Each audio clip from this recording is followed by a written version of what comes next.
Welcome back, everybody, to the Resistance broadcast. I'm John. How are you? Thanks for joining us on this Thursday. We have a great show for you today. We're going to get a little deep.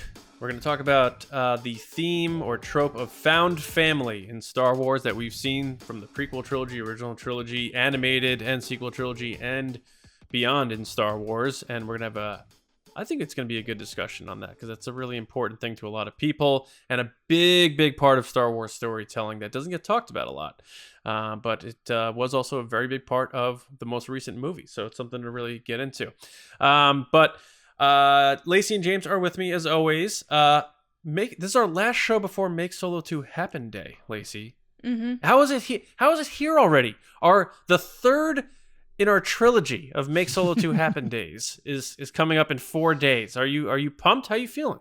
Yeah, I love Make Solo 2 Happen Day. I think it's going to be a lot of fun, and I'm really excited to do the live show, which we haven't done it before, so that's cool. We did a live thing last year. For Celebration was like the first one. Yeah. Didn't we do a live thing for after Make Solo 2 Happen September. Day last year?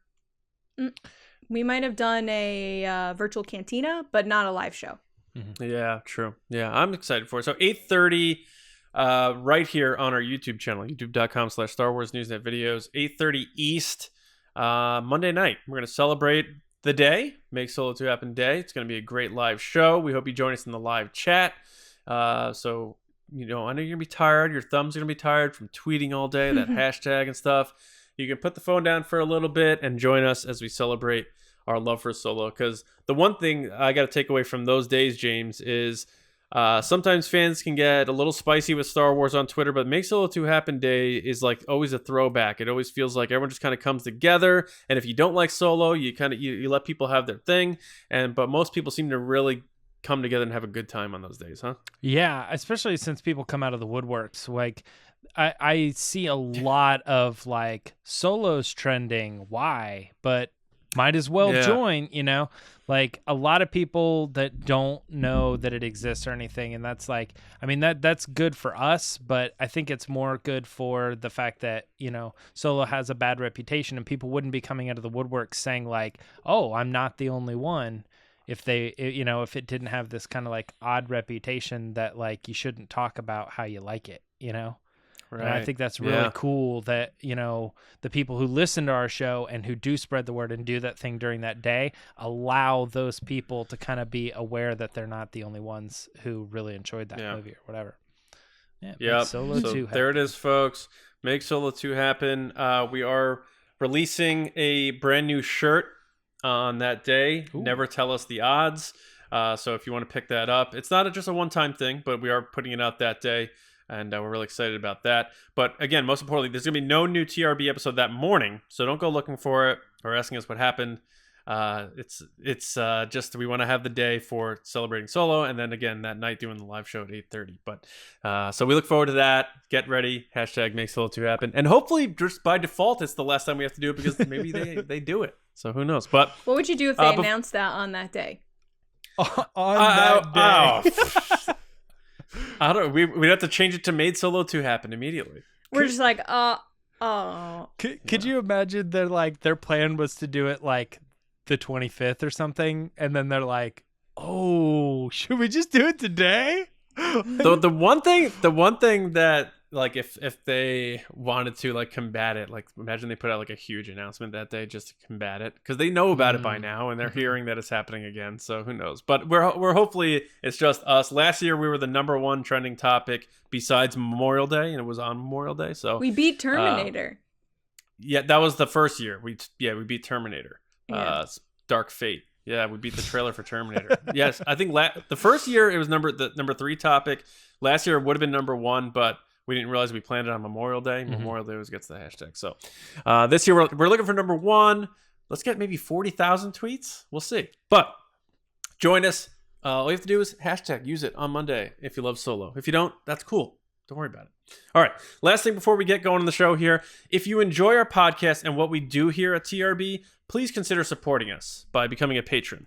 Your support lets us not only keep doing what we do, but will allow us to achieve things that we have goals for in the future, which leads to bigger and better content for you to enjoy from the three of us. So to check out how to support us, just go to patreon.com/resistancebroadcast and check out our tier options. We really appreciate all of your support. And to show how much we appreciate your support, we have a ton of exclusive content on that page as well.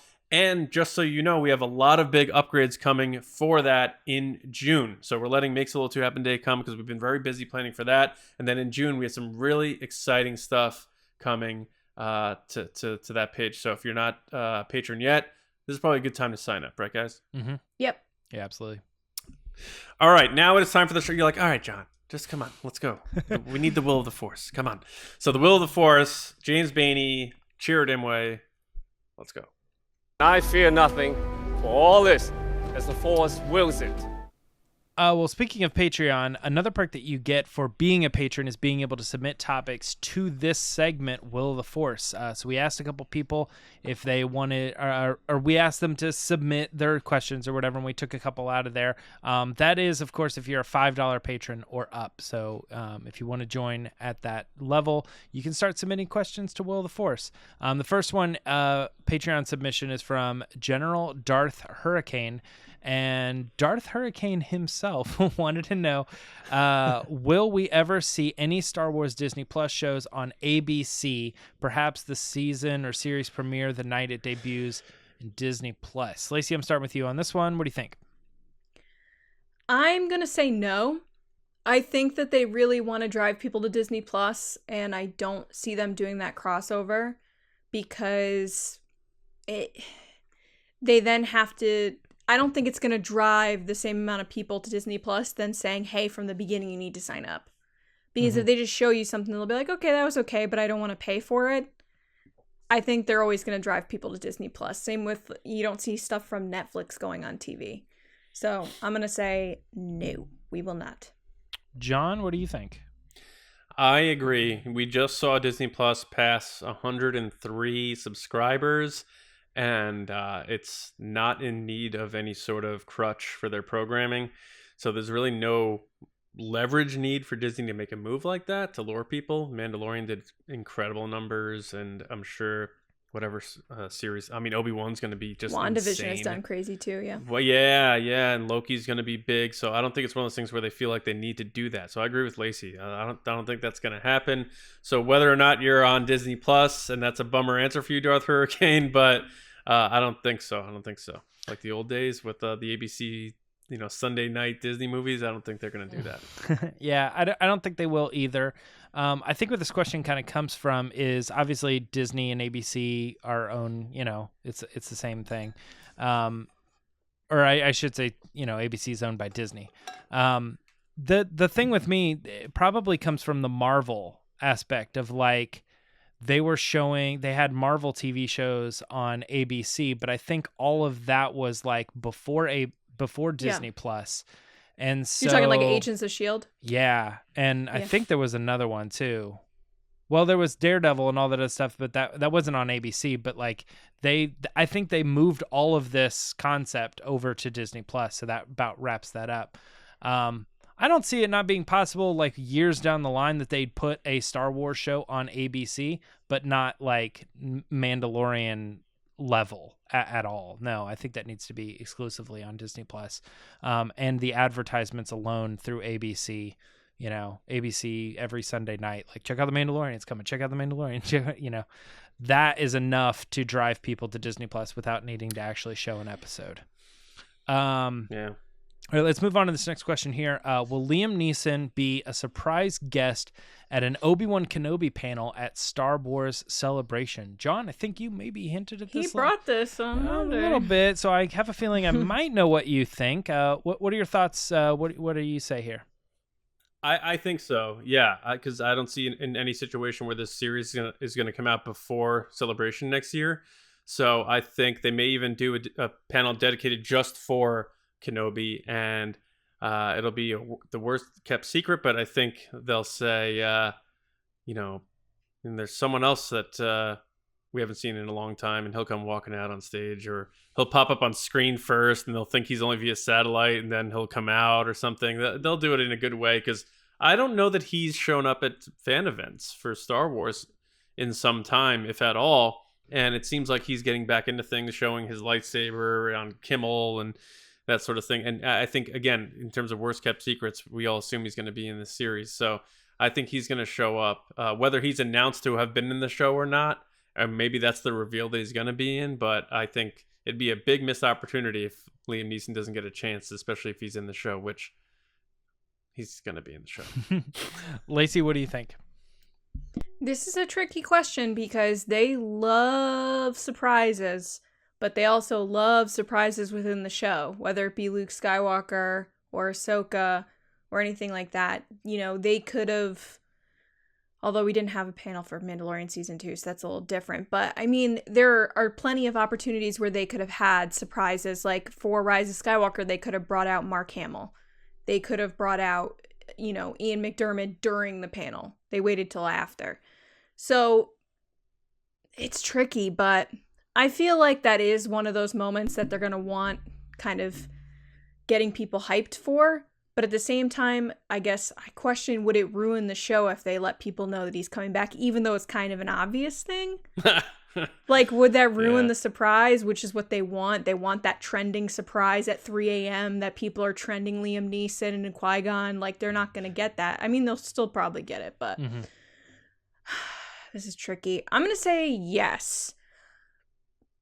Yeah, sure. I think they will. I think, based on what John said, that they like surprises, and he hasn't been at an event, so this would be a perfect example. They could have brought him out for Phantom Menace, and they didn't. This would be a good example of bringing him out right at the end to give him that moment that he deserves. Yeah. It's interesting because neither one of you changed my mind. I think no. There's also, here's the other thing, Devil's Advocate. This is why I like in the middle, Devil's Advocate. They have so many people announced for this cast, they could bring out the whole cast and not him, and it would still be a stacked panel. Yeah. I feel like most people won't care until they see Liam Neeson. So maybe. Yeah, maybe. No, I think that'll be fine. Don't forget too, all they have to do is bring out Ewan and Hayden, and that's it. And that's the panel, and that's good enough. That's what I was thinking initially, is just those two. But yeah, and I think you guys are right on the sense that bringing out Liam Neeson at that point spoils the moment he shows up for surely like one episode, one small segment. It's not like he's going to be in the show. And I think this is the first time I've been literally straddling both answers on the show, and I can't really connect with one because I'm just stuck. Yeah. James, can I ask you guys this honest question?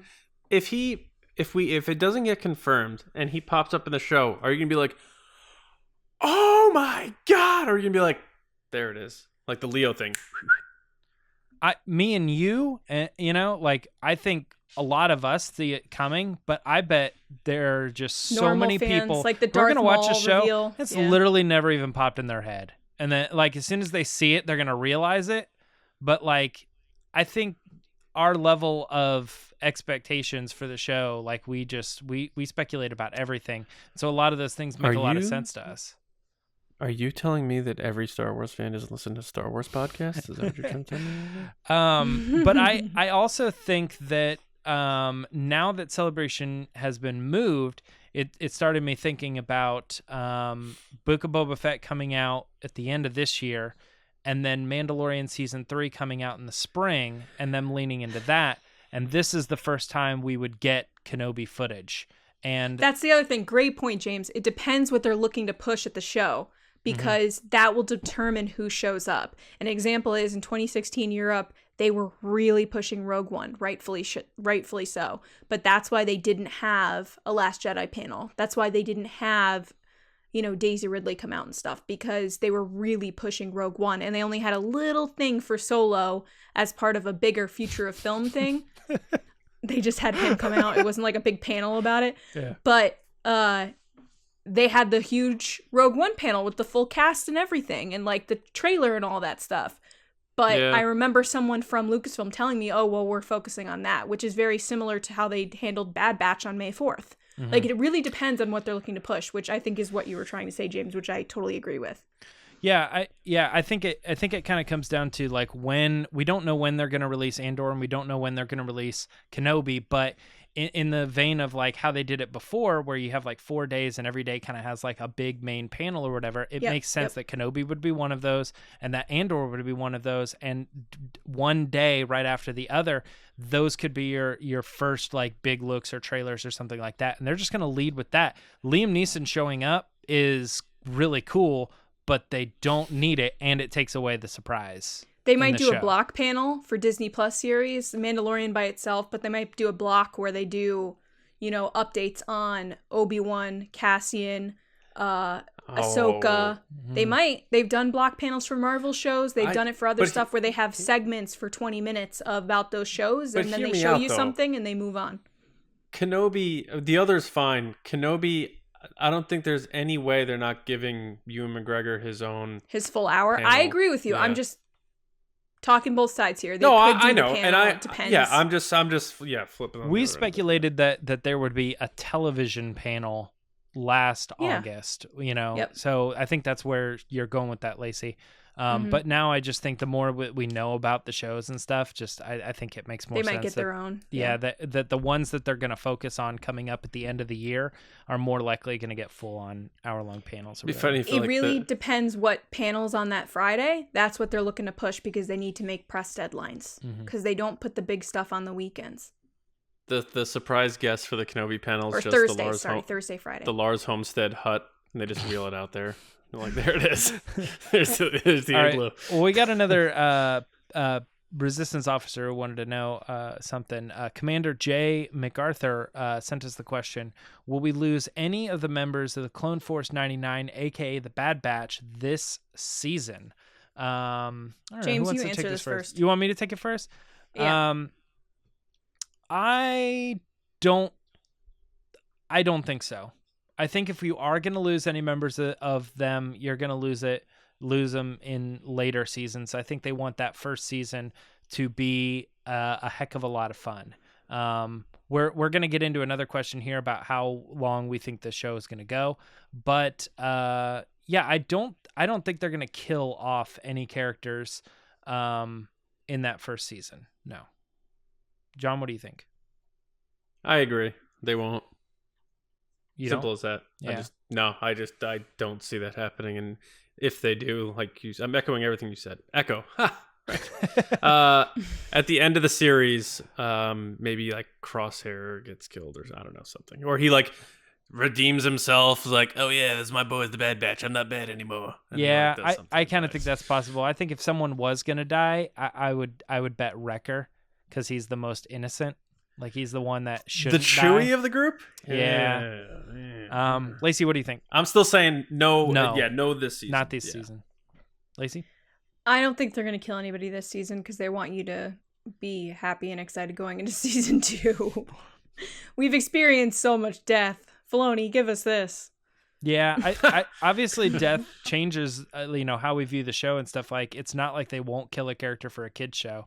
But the thing is like I just think they want season 1 to be like, man, that was fun. That was a good time, But speaking of that, let's get on to our last question. How many seasons will the Bad Batch have? So bounce back at you, Lacey. How many? 2. 2. Any reason why? How many stories can they tell about the Bad Batch? 2. Possibly. What do you think? Also, they did Resistance with 2, so I just feel like 2. And that's then a good we'll one. Move on to something else. Lacey or John? She stole my answer. I was saying 2 as well, just because I felt yes. Mm-hmm. It's because I'm smart. Because of Resistance. Yeah, that's why. Yeah. No, it makes sense because I don't know how, especially the amount of episodes. 16 episodes or whatever it is, 14, 16. You do that twice, that's a lot of Bad Batch content. So I think 2 seasons might be the deal. And, I'm not trying to be too tinfoil's hats guy, but I still think there was some kind of contractual thing where Filoni needed to pump out one more animated series on his contract before he made the dive into luxury automobiles and mansions in the live action world. So I think Bad Batch might have been a part of that. So this might be his last hurrah. and they stretched out the Clone Wars a little more. Love the Bad Batch. I'm just saying, I think 2 seasons might be it. They said that there are multiple seasons, though, right? They have not said that. No. Oh, they haven't. No. The closest they got to that is that they said they have an idea of when the show will end. Great. Yeah. My gut with this is also 2. And the Resistance is a good answer to that. Yeah. But I also think that the idea here is that you would have one really like happy season, and then you would have one that wrapped up everything having to go into that story. My biggest reason, and I think contractually, I bet they have 2, and then if the show is really successful, they will extend it. So I think that's another option. But that's a Netflix thing too, is they usually do 2 seasons. So even if the show isn't doing well, you're like, oh, well, it had 2 seasons. Yeah. And then the other part of this that does make me think like that it'll get extended or it might be more than 2 and we're all wrong, is that I think they really like the cast. And I think that part of them doing the Bad Batch in the first place was we had so much fun doing what we were doing on Clone Wars that we wanted to keep these people around and wanted to keep them involved in Lucasfilm. And so the Bad Batch exists for these characters and these actors to continue to do their thing. And if that ends at 2, I don't know. But then you got Matt Lanter saying he's doing more Anakin. Is that what you were thinking, John? No, you made me laugh by saying they love this cast, and I'm like, D. Bradley Baker? They just love D. Bradley Baker. They love him. Yeah. But, I mean, yeah, but you're getting Rex, and you're getting, I don't know. Rex. Yeah, he is Rex. Sorry. No, but I mean, you Echo. Pick the one other character that he does, you're like, oh yeah, this guy. No, Hunter. That guy. Saw him at catering. I just started thinking outside of the main core, the other characters. No, I know what you're saying. It's the same people, yeah. Omega. But not also cast. Maybe I should say like the creators, because obviously looks the same. So the animators and the story writers and everything that has been involved. So the crew. Athena Portillo, right? Well, is the executive producer, story person. Mm-hmm. I'll take your word for that. Yeah, I think so. Yeah, but pretty sure she's like Filoni's right-hand person to do that. Yeah, so maybe get used to that name. I hope they do multiple seasons. I've liked it. Yep. Well, that's it for Will of the Force this week. John, take us into our next segment. What do we got?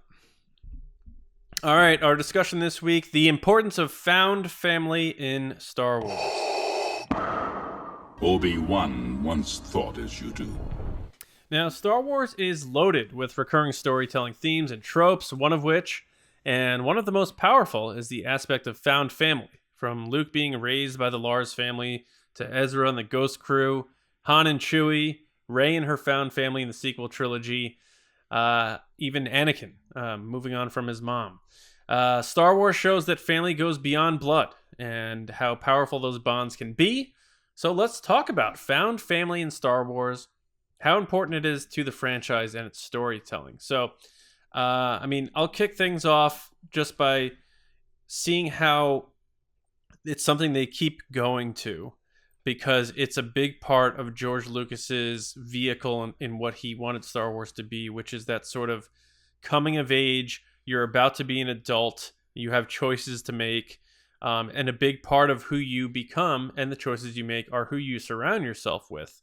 And a lot of times in these Star Wars stories, you're dealing with orphans or people whose family got killed unexpectedly, which led to them becoming orphans, runaways, a lot of things like that, where you have, Han and Chewie, which is just like that sort of brotherly bond. And that's his family, especially after all the events of Solo. You have Anakin, who left his mom to go become a Jedi and found that family, but then found himself becoming too possessive, and it led him down the dark side. But then you have Rey, who took a similar path and steered toward the light. So it's the supporting cast in that found family in these stories is obviously very important, and I thought it'd be pretty cool for us to talk about this sort of thing. So, Lacey, I'll start off with you. When I pitched the idea of found family, and go wherever you want with this, but what was the first? Was there a first thing that popped in your head, like a first pairing or a first thing in Star Wars, or no? Yeah, I think this topic in particular, when you pitched it to us, it was basically the reason I got into Star Wars. It's the That's thing, awesome. Yeah, it's the thing that I connected with most in Star Wars, was this sense of someone looking for more, searching for belonging, figuring out where they fit into the galaxy, and meeting friends along the way, and then finding those people that are like their people. And I've said this so many times that it's just Star Wars has brought me that. Now, it's happened later in my life than most people probably that find like friends and stuff earlier, but I wouldn't change it. Being a part of this podcast and being a part of the Star Wars community is that found family for me that I didn't have. And that was something I was searching for from learning about it from Star Wars with Luke Skywalker and Leia and Han and Chewie and that whole gang that kind of shouldn't work, but they do. Like, it's like one of those weird things that you're like, none of these people at first get along, but then they figure it out and they love each other and they want to, be together and do the right thing and work towards that common goal. And I just love that. So this storyline for me, I think, is my favorite one in Star Wars, because it's the idea of someone like a Luke or a Rey finding who they are and where they belong through other people and experiences through what other people have experienced. Because Rey wouldn't be who she is in the third film in the sequel trilogy if she didn't have Finn and Poe and BB-8 and Leia. Yeah. So I kind of take that to heart in a really strong way of like, I wouldn't be who I am without you guys and the people around me in the Star Wars community. So I really love this trope or storyline because it means a lot to me. Mm-hmm. Man. Yeah, James, you've said, and Lacey, you need to stop right now before we get all misty-eyed in here. But I was trying to stop, and you guys kept pushing me on. I was like I don't like feelings. I don't like feelings. So, James, you've said a lot of times many times that your favorite character in Star Wars is Kanan Jarrus. Now, that's sort of the person who took in Ezra with the Ghost Crew. Is that the first version of this that came to mind for you, or did your mind go somewhere else? Well, to piggyback off that too, don't forget that he didn't have anybody before that. So finding Hera and Sabine and Chopper and Zeb was all part of that process as well. He was the father figure at that point, bringing in Ezra, but he too went through that journey himself. That we saw on the Bad Batch. Yeah, and then, well, the thing here, the first thing that actually did pop to mind is that in the Bad Batch, you have Omega now finding her family, and it was that common thing where, like, I was seeing a lot of people in the comments of my reaction video and on Twitter and stuff that it's like, oh man, this seems to be pretty common, with Grogu and all this other stuff. So that was actually my first thought, is that this was probably a discussion that was coming up because it seemed to be topical again, right off of Bad Batch, kind of saying, hey, we're going to set the precedent for this. And everybody going like, man, they're doing that again. I mean, like, I'm cool with it. The Dad Batch. Everybody's been saying that. Yeah. Like everyone, like the Dadalorian, everyone said that too. No, I think the whole found family thing is interesting though, as far as like it, because it's more than Star Wars. It goes like really deep in why people generally find this type of a storyline interesting. And I think, to me, why I would imagine people find it more interesting than like origin family, is because at the end of the day, which is weird because Star Wars starts with that, you know what I mean? Star Wars kind of was like, well, his found family, I guess, is like Han and Leia, but like his true origin of his, family and stuff was what kind of made Star Wars it was. And from that point on, it always felt like it was more like, well, it's like Jyn Erso. She has her related. family in the beginning and then loses them and goes on to find a different And family. I think what makes it interesting is that at the end of it, your family, like your mom and your dad or your brother or whatever, are always going to be there. And that's something that everybody shares. But everybody also has these thoughts of like, is that all I know?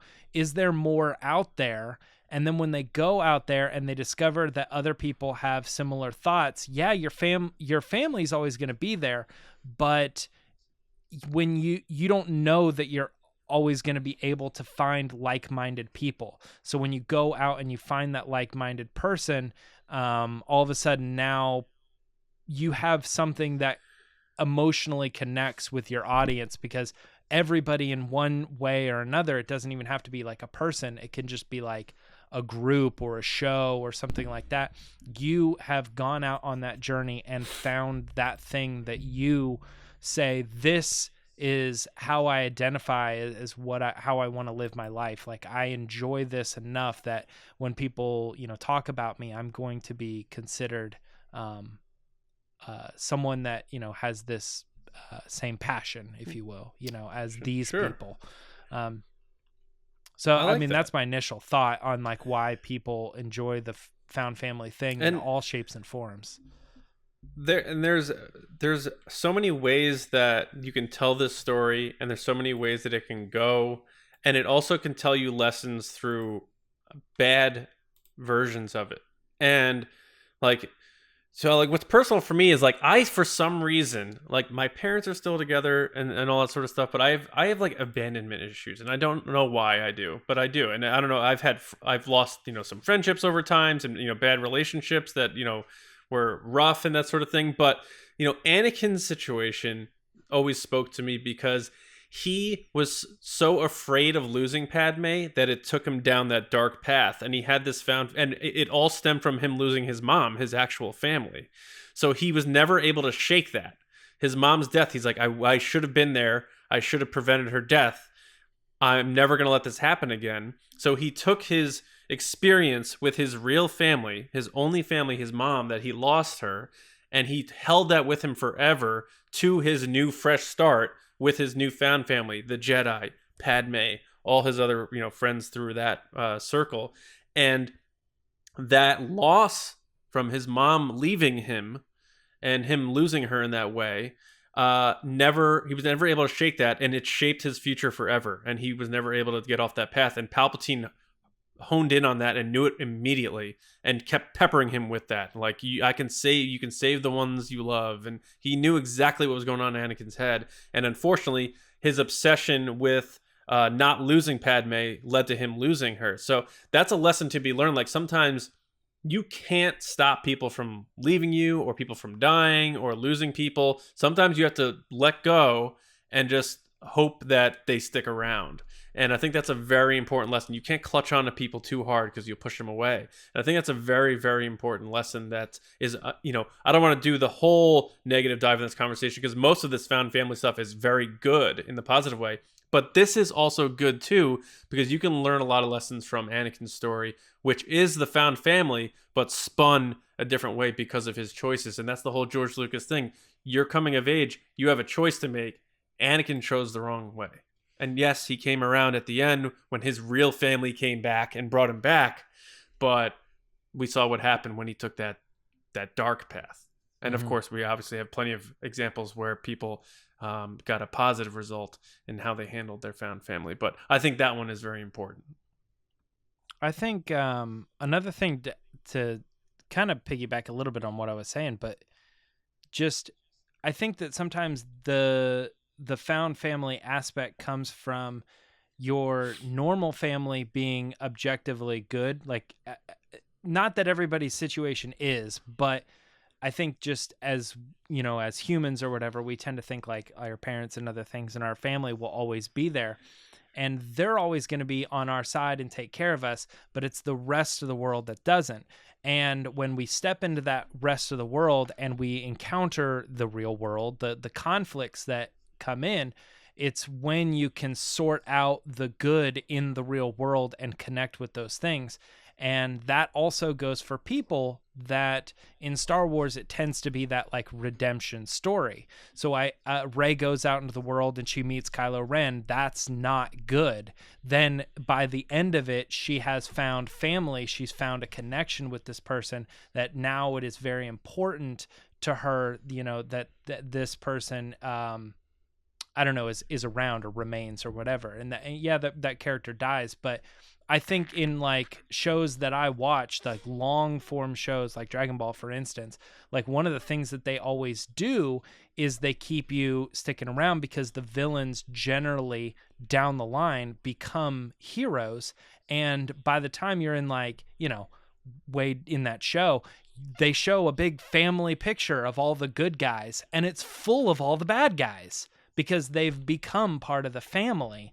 And now, I mean, anybody who knows that show, like you can't imagine Vegeta not being a good guy, but he started as a bad guy, and that's found family. He's very much important. And I think this concept is it rings true with very many people and across very many platforms. And that's why I think Star Wars hones in on it, because it's so core to human existence. Yeah, I think us as humans, we look for community and connection with others. I think that's just how we're built.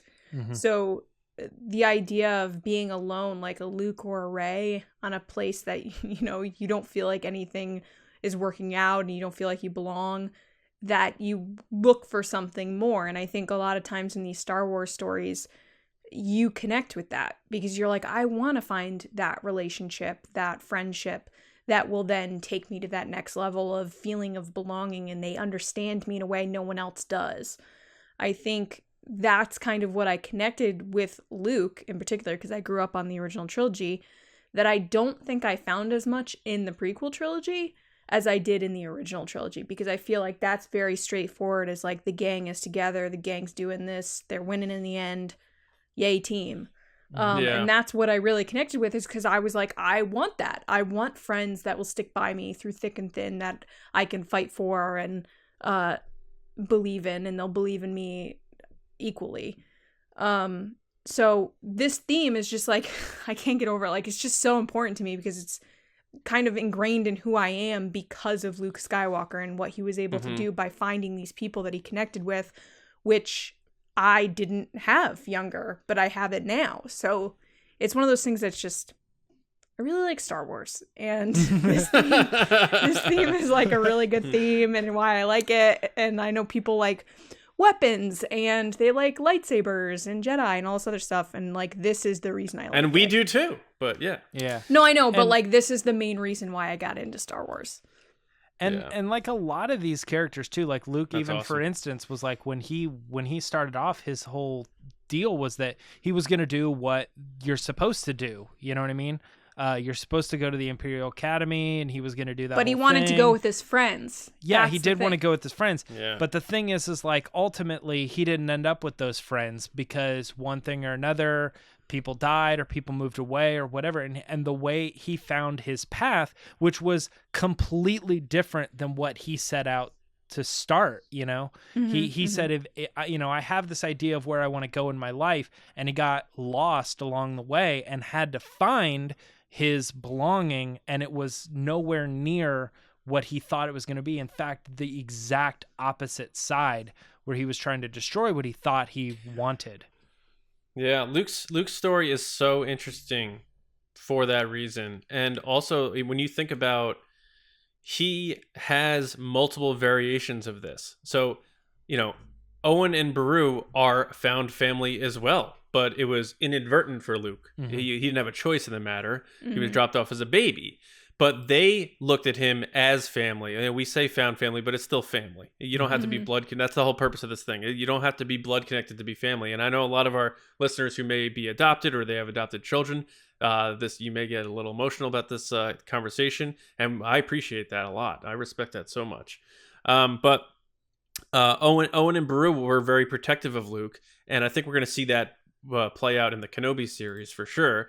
And they were afraid of seeing what would happen to him. And they were almost similar to the Anakin thing, where they wanted to keep him close and keep him sheltered and keep him protected. And, you know, don't worry about that. That wizard's a crazy old man, and do everything they can, almost like the Truman Show, to keep him away from branching out and wanting to leave and wanting to keep him sheltered. And then when they die, he takes on this other found family of someone who inspires him, but almost in a a selfish way from Obi-Wan Kenobi, because he knew it was his job to get this kid, make sure this kid was important and kept alive so that he can, restore balance to the Force. But then he finds all these people like you talk about, Lacey, well, Han, Leia, Ben before you get there too. Yes. Like Ben yes, almost becomes like yes. this like uncle character or whatever, that he's like, Uncle Ben is always going to be there for me by the time the second movie rolls around or whatever. Now, Luke takes a similar path as Anakin because he's on Dagobah, he's training, and he feels Han and Leia in trouble, and he wants to stop them from getting hurt. And it's the same exact thing that happened with Anakin, where he saw Padme's death in his dream, and he had to do anything he could to stop it. And Yoda told him, if you care about them, don't go. And that's because he saw what Anakin did by being obsessed with that. And he said, don't go. And he still leaves. And what happens? He almost gets in the exact same situation Anakin did, except he jumps and he leaves Vader instead of joining him. He gets his arm cut off. Vader's like, son, he finally defines real family. He's like, oh my God, you're my real father. I never had that. It's the temptation must be out of control to be like, yes, I will go with you. You're my dad. I'll do anything. Because even people who hate their father, when their dad dies, they're devastated because you just love your dad. So he made the choice to jump still and went back to his found family, even though Leia, it turns out, is his sister, of course. But he didn't goes, know that. Yeah. All he these did weird not know that at the examples time. are like, well, technically he was his family. He didn't know that when he made Yeah. the jump, and then so he made the choice to go back and reconnect with them. So there's a lot of those parallels, but it's all about those choices you make. And Luke made the right one, and Anakin didn't. And the fact that they were both on that bridge, and there's Anakin, who, having gone through the dark side choice of it, trying to get his son to do the same thing, and his son doesn't bite, is powerful because of how much he loved that found family. So it's all entrenched there. It's loaded in it, and it makes the whole thing, the fact that it's this family soap opera, that important. Because yes, it is technically a Skywalker saga family soap opera, but it's all the other people they meet along the way that they become family with that really develops these people into these characters. Right, because ultimately it's not about where you come from, and this goes from Anakin and Luke and Rey. It's not from the family that you come from, it's who you decide to make your family. That is what determines your destiny, who you are as a person, and your choices. Yes. So I think that that's more important often than where people come from, and you could say the opposite for Anakin or Ben Solo, who made the wrong choice. Right. And, then there's a lot of, like, Han and Chewie, I find one of the most compelling because you have two people in the same situation who found each other. Just Chewie a couple of buddies. Chewie was isolated, imprisoned, literally underground, starving, in a cell. Yeah. Han gets thrown into the same exact situation, and they help each other out to literally climb out of it and get out of it. And they bond over that and become a family. Chewie had nobody. He even gets to the point where he's on Kessel and he finds family, his actual family. And he says, no, that guy's my family now. I have to go. He puts his head against Sagwa's head and says, that guy's my guy now. He's my family now. And he goes with Han. And he stays with them the whole time, all the way through the end, all the stuff they go through, all the way to the very end when Han dies. They stayed together. And it's because they both had similar situations where they had nobody, literally, and they find each other, and they become inseparable. That Chewie is the most tragic story in Star Wars. is so powerful, and that's why, like, there's a throwaway line in The Force Awakens when Finn is like struggling with Chewie, and Han goes, "You hurt Chewie, you're gonna have to deal with me." And I'm just like, that is such a throwaway line in that movie. But it like hits me right in the friggin' chest when you think about all the things those two have been through. Mm-hmm. He's like, Han is going through all this chaos up here in the cockpit, and he's like, if you mess with Chewie, you're gonna have to deal with me. Like, those two are inseparable, and they're obviously not blood related. They're different species, and they're just brothers. And you like it I just love that because that's the example in Star Wars of the best friendship. And it's like, even if for people who don't have kids, if you have a dog or a cat or a pet you love, it's that best friendship. Like me and Chubbs flying the Millennium Falcon. There you go. That's what I'm saying. James and his dog, me and my dog. Everyone has their own pets. Even if you have a rabbit, who knows? But the point is, you find that bond, and it's that's another pocket of Star Wars showing you a found family. It's a different version of it, and I absolutely love that. I mean, Chewie, seriously, his story is so tragic, and at the end of Rise of Skywalker, you're like, okay, who's his best friend now then?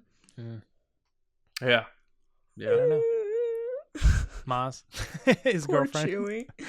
No, yeah, I was thinking the orphan angle definitely plays into a lot of it. I mean, we technically know now, I think, that like Han kind of ran away. He wasn't like necessarily orphaned or anything, but his particular story is like, because he was an orphan, he's continually finding different families. Like, I think for a long time his found family was Kira. For a time after that, his found family was Chewbacca, and even like Beckett, for instance. Like, I think like when they're sitting around that thing, he's Lando, like, I want to be this. I want to be part of this. What Val, Beckett, Rio, like, I like this, and I this is what I really want. By the time you get to the end of that movie, yeah, he has Chewbacca, but we know over the course of forever, it's him and Chewie thinking that they're going to be scoundrels for the rest of their lives, and not realizing that what they really need in their lives is these other people, this thing to stand for. You know what I mean? Being part of the rebellion. The Battle of Yavin moment where Han decides, you know what, I do care about that kid. I'm gonna go exactly. back there. And so again, like the orphan thing, like you know, Han's not the only one. I mean, obviously Rey, you know, we've talked about her, but Finn as well, you know, being like, I think something about the journey of like, I don't feel like I have anybody, because my family isn't even that sure bet anymore, because they're not around. I don't have them. I'm orphaned. Yeah. So needing to find those people, you know, Finn going through that process, Dio going through that process of being scared and alone, and then, you know, finding the people who will oil his squeaky wheel. You know, it's like something that's like very important to an individual and a journey of feeling like it ties in very much with like just the general character arc, where like we see Rey alone, and then at the end she has family. We see Kylo is angry and he's an enemy, an adversary, and then by the end he's good and he's helpful. You know what I mean? It goes into the arc as you find the person that you really want to be and the people you really want to be around. It helps build your own character, and that's speaking of Lando, everybody does. Yeah, speaking of Lando, at the end of Rise of Skywalker, he has that found family moment with Jannah, where she's like, I don't know where I'm from, and he goes, let's go find out. Yeah. Right. I can't wait to imagine hear if the Lando series is that. I don't know. I feel like he's too him old. And Jannah. That would be, he's 82, 83 now. That'd be tough. I wouldn't hate it, but I love Billy D, and I thought Naomi that would be Ackie cool was great. though. That would be cool, and I'm excited to see what that ends up becoming. It's just I wish they would, you know, tell us at least like a timeline. I think if they bring it back around, they're going to bring all those folks back and make them impact players, including Naomi Ackie, and if she wants to, they'll bring Kelly Marie Tran back, and you know I just feel like that line was such a specific line to throw in there. Like, let's. Well, how about you, kid? Yeah, right. And I was just like, and then I've been sitting on all these shows that are coming out, and I'm like, I know they showed the Millennium Falcon, obviously, solo wise, like early Millennium Falcon, but I mean, who's to say they didn't just throw that up there because they needed a picture of it and not because it related to what it was? Yeah, because that's a found family right there with him and Jannah. Right, and they haven't confirmed Donald Glover yet. I know we're teetering off. And he retweeted it. The course here, but and stuff. Yes, sorry, yes. I didn't mean to get off course. No. And some people implied, was Lando? Could that be? Is she Lando's daughter? Was he implying that? There's a lot of ways that they can look at that, but. Another example I want to bring up is how Mando reluctantly took on the child. Like, he had no interest. He was there to do a job. He was there to destroy or bring in the acquisition, which is the child. And he sees him. Bounty.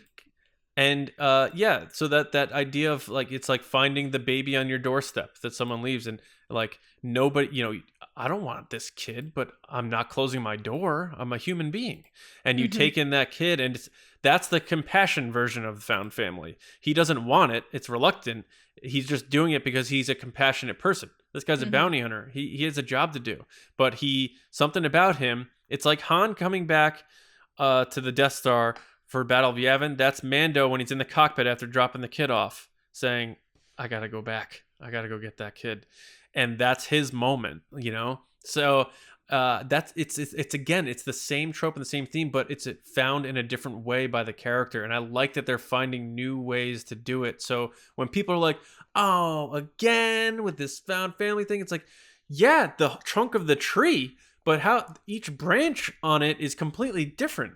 And how Mando became family with Grogu is not through it's through choice, but it's not like I was yearning for this or looking for this. And I don't know if Grogu was either, but they found each other. And then by the end of season 2, we're bawling our eyes out because they told such a good story that we love these two. And the fact that Grogu is leaving with Luke Skywalker, we should all be happy about that, but we were weren't. all We wanted heartbroken. Yeah. we wanted him to come back. We're like, no, don't take him away. And that shows how strong that they built that bond. So that's another example, but that one is rooted in compassion. And I love that. I love how they did that with the Mandalorian. It's funny you say Mandalorian too, because it's like, it's pretty much every character in that show kind of started as like an adversary. Like even you look at like IG-11, like adversary. By the end, it's like found family. He means something. He's part of the group. Grief Yes, Karga. yes. We mentioned Grogu in that state, and even Boba when you get Fett. into Boba Fett, Fennec Shand. You know what I mean? These are people that Cara like, Dune, you have to bring that up. I mean, Queel. Bill Burr's character. Queel, yeah, absolutely. Like all these people, for whatever reason, it might not even be like an adversary to begin with, but when you meet that character, you are running with, this person shouldn't mean anything to me. They are just someone that I'm discussing, having a conversation with. I need them to help me with the thing or whatever. But then by the end of it, when that character dies or that character is separated from the group or however that, or just the realization that like, well, I'm going to stick it out with you no matter which way you go, I'm going to go with you kind of a thing, is that journey of found family, blood or not. It's Yeah, and that, let's not forget, like from a real life perspective, most of George Lucas, if not all of his children, are adopted. And, I think that's a very important thing to him. And I don't know if that was seeped into his storytelling. I'm not sure when he adopted his first child, but, these stories are very personal to George Lucas. All the stories he writes have some sense of his like life in them in some way, as far as I understand it. J.W. Rinsler obviously touched on that when we interviewed him a few times.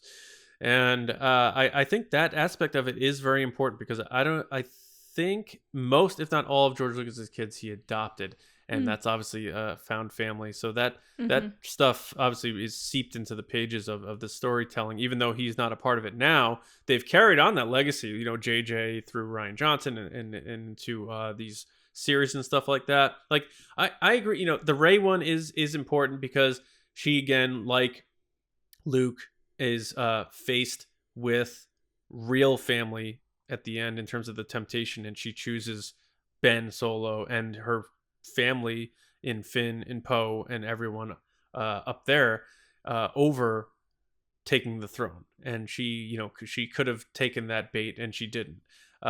It's rejecting that temptation of, and it's that almost abuse factor where you feel you're like guilted into, I'm your real family. You don't reject me. Come be with me. This is where you belong. And even if it's toxic, Yes, and that happens all the time in real life. And people fall into those traps even when they subconsciously or consciously know it. They're like, this is wrong, but I have to do this. Everyone's had those relationships, whether friendship or not, where you're like, this person kind of sucks. Like, why? Or a relationship. Yeah. Why am I friends with this a person? doubt. And then they're like, there's something that you just keep going back, even though you know it's bad for you. And I know people dunk on, a lot of people, well, I don't know what the percentages are in real life with fans with Rise of Skywalker. I happen to love the movie. And, when she's about to go off to Pisana and Finn's like, no, we're going to go together. We're a family. And they say, like, you're not going to go alone on this. And then at the end, she gets back to Ajan Kloss and they have that hug and John Williams' music kicks. Like, I get emotional every time I watch that scene. Mm-hmm. It's just one of those things where, they had to wedge in that relationship in that third movie because they were separated. All three of them were separated in the second movie. So they really had to amp it up in the third one. And the jump from 8 to 9 was important because you could establish it and say, like, for the last year, they've built up their friendship. But I really loved the connection between Poe, Finn, and Rey in The Rise of Skywalker. I believed it. I bought it. I liked it. And I think that helped carry that part of the movie. The plot wasn't as important to me as the friendships and the relationships and the characters. And that I always think that brain first over plot, maybe to a fault, but I think that's why I liked it so much. But I do like that they carried out that trope with Rey. And I'm still kind of tossing around the idea of how different Rey's journey is from Luke's, whether it may be too similar or not. Maybe you guys can differentiate that better than me, but it is similar in that way where she's obviously orphaned and she doesn't know where she came from really, and that aspect of it. Maybe a little too similar, but I still felt good about it. I think with me, and this comes back to a lot of my likes and dislikes with Star Wars, is like, I just want people to be happy and to be where they're supposed to be and like enjoying life. And I know that there's a lot of trials and tribulations and challenges to get to that end point, but the idea of people finding who they're meant to be with is just so moving and wonderful, and why I love these stories. And I think Chewie and Han are the best example, I think, of two people that just find each other, that just sync. And there are multiple times in Solo, a Star Wars story, where Chewie can leave or Han can leave, and they don't. They always come back. And that's why I think you see that moment on Han's face when Finn came back for Rey, and Chewie goes, oh, he says, you came back for me. And they cut to Han, and Han has this moment where he's like looking at her, very moving. It's kind of the same thing. And he recognizes that friendship is very similar to him and Chewie's friendship. It's two people that had nothing that now have everything in one other person. And that doesn't mean it has to be romantic. It could just be a friendship. No, sure. And also, too, just right on the top of that, because you're mentioning Chewie, I was watching Rise of Skywalker, and Finn and Poe break through the door, and the first thing he says is, of course we came back for you, Chewie. Of course we came to get you. Yes, I love that. It just reminded me, because John said, I forget who said it, but like, who's his best friend? I think it was you, Lacey. Who's his best friend at the end of the movie? It's like, I don't know, man. Maybe it's Poe. Like him and Poe. Or Finn, yeah. Yeah. They all of them. I mean, I agree with that too. Probably Poe, though, because Poe's been working with him in the Falcon and stuff. Yeah. That's true. Yep. But I don't know. They all fall into the. He didn't just come back for him because he's Resistance, which they believe in. No, you know what I mean? Because he's Chewie. Yeah. But it's Chewie. You know what I mean? Yeah, of course we're gonna come back for you. I wonder what Chewie said. He's like, I can't believe you guys are here. Yeah. I think he was really moved. I think Jonas talked about it. How it was supposed to be like a very like, oh my gosh, you came back for me, moving moment, heartfelt moment. And he has to see Han and Poe. That's very obvious. He has to see a little bit of Han and Poe. Mm-hmm. Yeah. And one angle, we talked about Luke a lot, but we, on the flip side, we have to talk about Leia's journey, because she had adopted parents. She happened to be in a really royal situation where she had this good upbringing and this fortunate upbringing. And she obviously didn't know much about her real family, just, images in her mind of her real mom. But then she literally watches her found family die with her fall apart, real father holding her by the shoulders, which is heavy duty. And she like didn't know that at the time. And then she has to go through the journey of leading at a very young age, but at the same time finding herself wanting to be with this group and this group. And then she watches that fall apart. Yes, right. And and then she has to Yeah, like it. Last Jedi, where she says, "I've had too many losses," or something like that. I've suffered too many losses. I can't take any more. And like Leia's journey is definitely tragic. You know, she's gone through a lot of loss, and all the way through. Her adopted family on Alderaan, through seeing what happens with her relationship with Han, her son falling to the dark side, Han getting killed by her son. There's a lot of that, and then she has to become the mother figure to Rey, and that's again, that found family aspect. So Leia's journey is big in the fact that she had to experience found family, but also be people's found family too. So I was going to say, go ahead. Leia's journey is a unique one in that regard. I think I was going to say plays both sides of it. That Leia is interesting because she's all in. I mean, you could always figure out a way to make her kind of found family, but when I think of her more as a constant character as opposed to, and I think that's because like when we meet her, she's always been the rebellion. Like it's 100%. She didn't have to have like this big character thing. The closest that I would say to come to that is obviously she had a little bit of conflict with Luke at the beginning, but the bigger one would probably be like she banged heads with what's the term, bumped heads or whatever with Han all the time. Yeah. And butted heads, yeah. And then they eventually come around. So I think like that conflict to care is the journey there. But I think just as Leia, if I just step back and look at her as a whole, like she always seemed more of like a constant character to me in the way that like maybe Padme was, like, which obviously is supposed to make sense. Like Padme didn't, I don't know, she didn't have to find the Republic or something like that. She was that was part of her thing, and she stayed constant to that the whole time.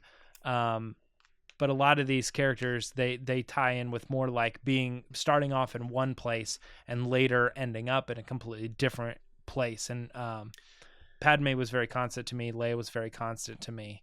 Poe was very constant to me. That's why I connect Leia and Poe a lot as like the sequel trilogy's Leia. I think that's Poe because they're the character that makes friends along the way, but definitely was always like, Absolutely. This is what I stand for. And in the last movie, they're like, I'm telling you, this is what I stand for. They're 100% sure of themselves. Yeah. And there is one more good example of that has two actions that balance out this person's thing, and it's the Kylo Ren element, because you have Kylo Ren kills his real father to appease his found father, his abuser in Snoke, Palpatine, whatever. But he literally murders his real father to make his new father happy. And again, that's the abuse angle there. But then in The Rise of Skywalker, his real mother stops him from killing his found family in Rey. So it's like that weird how if you put those two against each other, it's the opposite. And then the last act of his real mother was stopping him from killing his newfound family in Rey. And then he saves her. He comes to terms with his memory of his real father, and then he comes back to the light. So I kind of like that element of it, where in the first movie of that trilogy, he does this for this person, and then he kills the real family to appease his evil found family, and then in the third one, he doesn't kill his found family because of his real mother. And I like that balance. I love that balance there. And Vader similarly too, you know what I mean? Like trying to find his place in the world. He thinks that it's on the dark side, and his father figure, Palpatine, leading him the way that it is. And I mean, his found family ends up being his real family, Luke. But at the end of the day, I think it's more about what he finds is that connection that he thought it was what I set out to be versus where I ended up. Yes. Yeah, without a doubt. So I mean, there's tons of examples, and they're gonna keep doing it, and there's gonna be more of them. And I don't subscribe to the they're doing this again thing.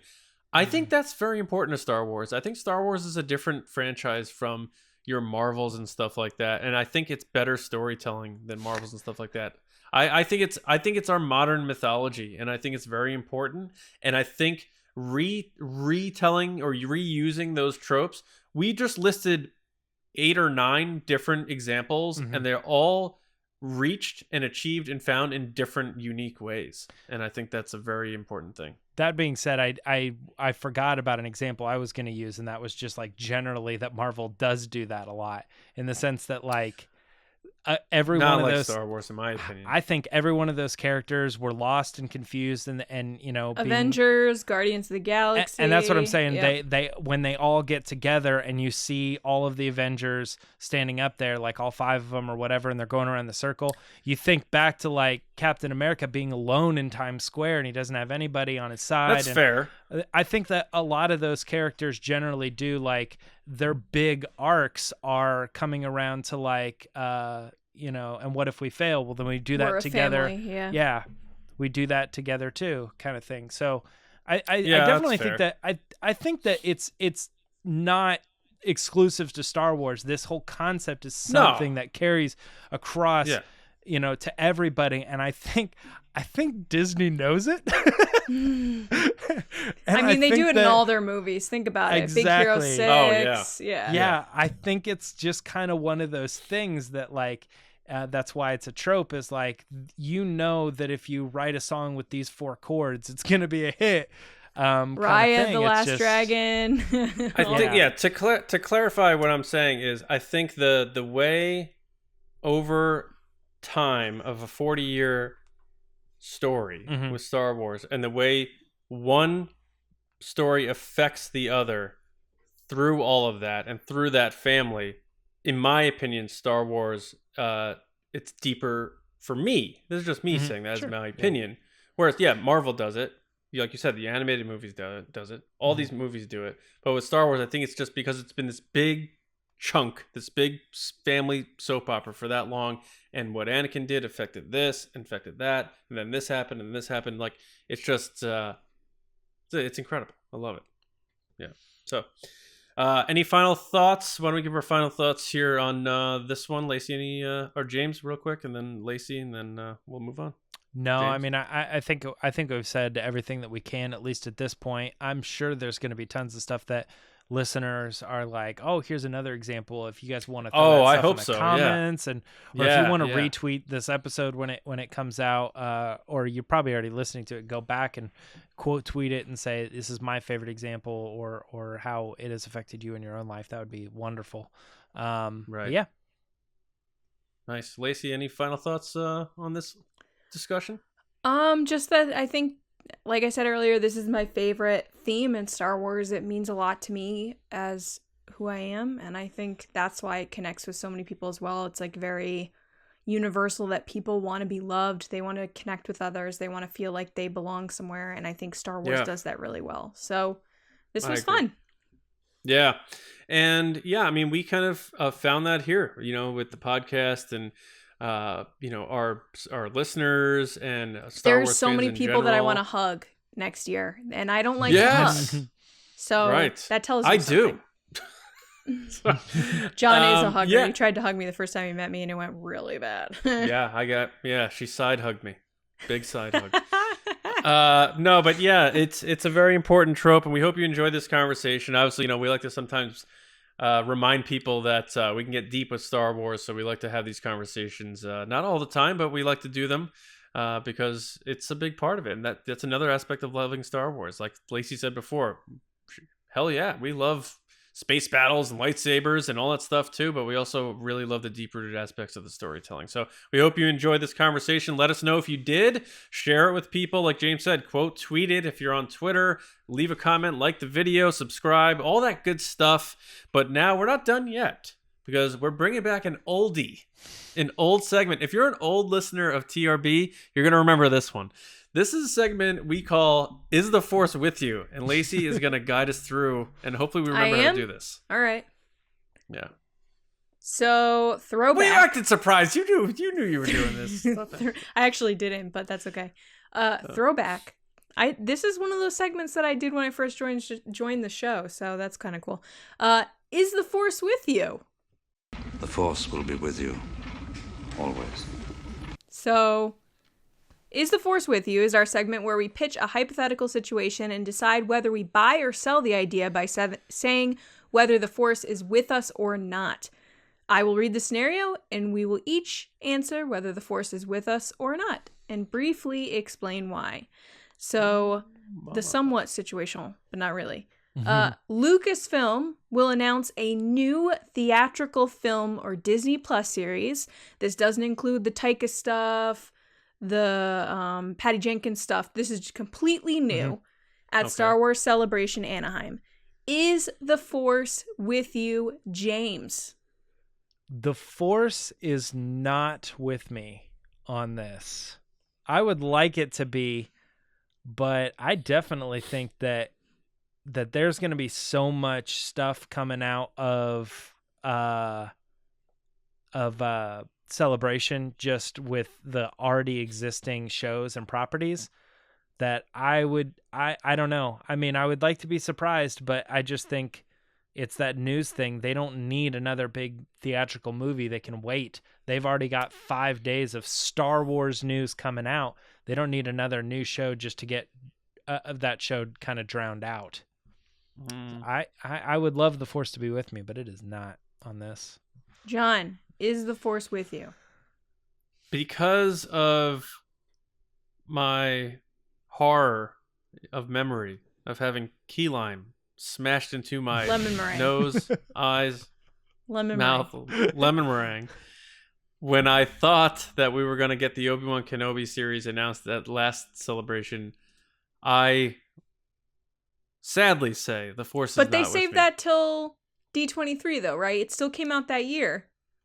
But not at Celebration. They just saved it. Right. Yeah. So for Celebration, I'm going to say the Force is also not with me, unfortunately. I hope I am wrong, but I have to learn my lessons based on experience, and that's all I can go by. So yes, Lacey, the Force on this one is not with me. How about you? I'm going to say the Force is with me. I love that. I think that the Patty Jenkins project would have been announced at Celebration if we were at Celebration. And I think that the Taika stuff would have been announced there. I think that video specifically for Patty was made for Celebration. And because Celebration didn't happen, they held on to it. So I'm going to say, yes, the Force is with me. They like to throw out title slides and stuff. They did it with Rogue One. They did it with a bunch of other stuff in the past at Celebration. Oh yeah. So can you clarify that? Did they do the first time announcing a big thing at a Celebration before? I mean, they announced who Han Solo was going to be in Solo: A Star Wars Story at Celebration. But they have they announced this is a new movie? They did announce Rogue One at Celebration. They announced Rogue One in 2015. Yeah. Oh, they did with the opening crawl teaser, which is I think one of the best teasers they've ever made, where it zooms in on the they announced that there. Is good. And at the time, it was called the Anthology series, and then they changed that and made it a Star Wars story. I hope you're right. You know that. So they also had Josh Trank there talk about Boba Fett. Yeah, which I don't know if he actually went, but he was. Yeah, the thing here is that like. I think me and John were thinking big theatrical film, but like as things ramp up, there's always the possibility that they drop another Disney Plus show, which is a big deal, but it generally is maybe not as big of a deal. I mean, as a can big you guys imagine? Movie.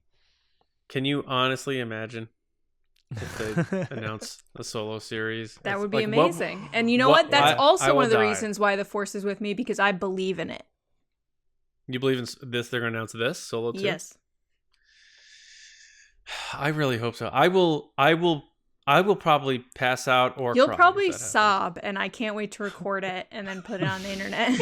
I will sob, and it won't be fake. It'll be real. But in all seriousness, they have announced stuff at Celebration before, and I think that because they've announced stuff at D23 and they're moving Celebration to before D23, I think they'll hold on to some stuff for D23, but then they can also do all their Marvel stuff at D23 because there isn't a Marvel specific event, and then that takes a little of the announcing away from D23 because then there's too much stuff there. So I'm going to say the Force is with me. Where were you?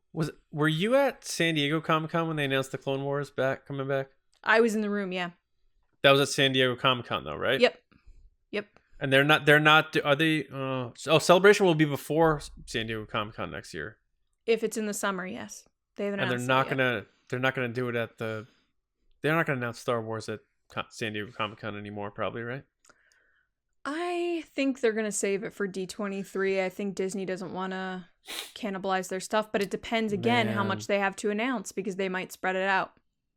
Oh man! Because at San Diego, right. they did all that Marvel stuff. You know, they announced Blade. They announced all that Captain Marvel 2.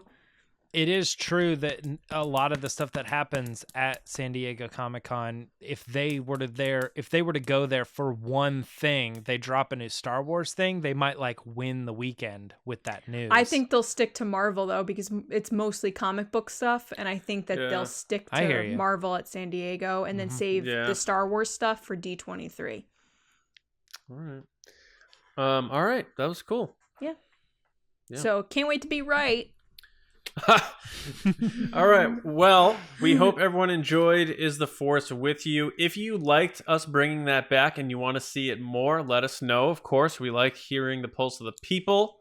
Like when they made Sonic the Hedgehog not ugly in that movie.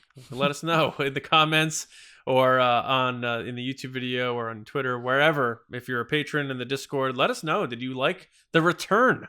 The nostalgia of Is the Force with You on TRB. So thanks for that. And thanks for just being a part of the Resistance. We really appreciate it. We want to make sure you're subscribed on all your preferred platforms, whatever your preferred audio podcast platform is, or of course the YouTube channel, youtube.com/Star Wars News Net Videos. We will be doing a live show Monday night on Make Solo 2 Happen Day, 8:30 East. So make sure you join us in the live chat. We're going to be celebrating the heck out of that day. No matter how crazy it goes or what number, if it goes viral, if we chart, we're going to be celebrating Solo and letting our voice be known that we want more Solo, and we know you're going to be part of that, so we appreciate that. So get involved Monday with the hashtag, and of course we'll see you right here on the channel, 8:30 live East. I want to send thank you to our Patreon generals, of course, the best: CARMELO, Andrew Staley, Jeremy Myers, Neil Shaw, David Probus, John Reese, Micah Harrison, Jetta Rosewater, Michael Gaines, Kendall Gellner, Paul Olson, Jake Houchins, Jeff Connery, Oliver Lewis, Dave Hornack, Frank Grande, Ryan Wara, Hass Islam, Joe Ritchie, Darth Hurricane, Timothy Hill, and Val Trichkov. Woo! The best. Thank you all so much. StarWarsNewsNet.com for all of your Star Wars news, reviews, editorials, information, and more. You can find me on Twitter at Johnny Hoey, StarWarsNewsNet.com, and my movie podcast, speaking of nostalgia, Just Like the Movies, on your favorite audio podcast app. We're doing Jurassic Park next. So if you're a fan of that, the original movie, hold on to your butts. Lacey. People can find me on Twitter and Instagram at Lacey Gilleran. And trying to make Solo 2 happen on Monday. James. Twitter and Instagram at Myra Trunks, and also reviewing Bad Batch episode 4 coming out tomorrow. If you guys want to check that out. Nice. Right on. All right. So yes, we hope you have a great weekend. Get your energy, because Monday's going to be big time. And we'll see you Monday on Make Solo 2 Happen Day, and Monday night for the next episode live of the Resistance broadcast. We'll see you around, kids.